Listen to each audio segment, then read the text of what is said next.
talk about the medicine. Paano ka naging ganito, that you're healthy, you're undetectable? Paano ka umabot doon sa point na yon?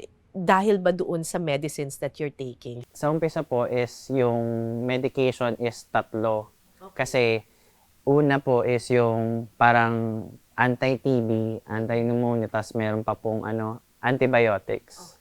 Tapos yung antiretroviral treatment. Sa umpisa po yun, kasi after 6 months, just to prepare yourself, mag-anti-TB po. Then afterwards, antiretroviral treatment na lang po.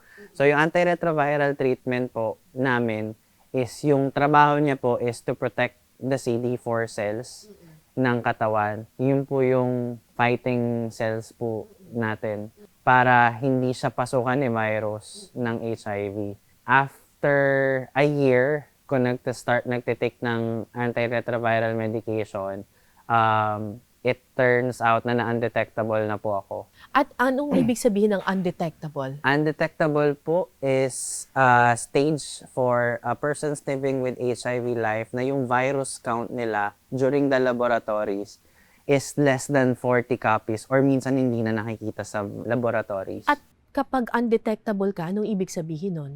Nandito pa rin si virus, pero tulog na siya. Kumbaga, hindi na siya yung tipong active sa katawan. So makakahawa ka pa rin ba? Through sexual intercourse, hindi po. Pero kung blood po yung kukunin, yes po. Kaya hindi na po kami pwedeng mag-donate talaga ng blood.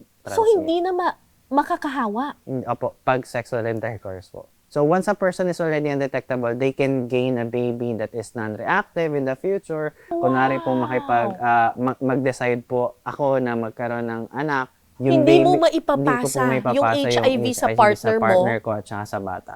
After 1 year of treatment ito? Po. Once po na naging undetectable na po yung virus count nila. But you have to continue taking the ARV until today po. Actually, nagtitake pa rin po ako ng ARV. Actually, hanggang sa humatay na ako, nagtitake pa rin ako ng antiretroviral. Pero hindi ka na nakakahawa. Hindi na po. Ganun na pala. Yes po. At ang maganda dito, ang medicines ay libre. Yes po.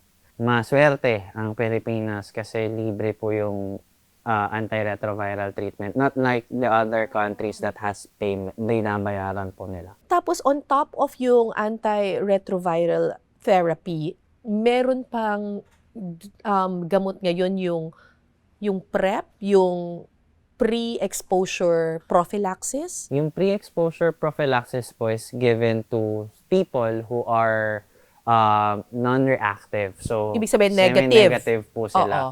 So, kailangan po muna nilang magpa-test. And once they are non-reactive, they are given the opportunity to take PrEP. Pero ito guys, hindi ninyo pwedeng i-take lang basta-basta. Kailangan may doctor. May doctor, po. Kailangan po din is may doctor's consent. consent at kailangan non-reactive. Hindi na totoo yung sinasabi na, ay, pag nagka-HIV ako, mamamatay na ako kaagad. HIV is no longer a death sentence anymore.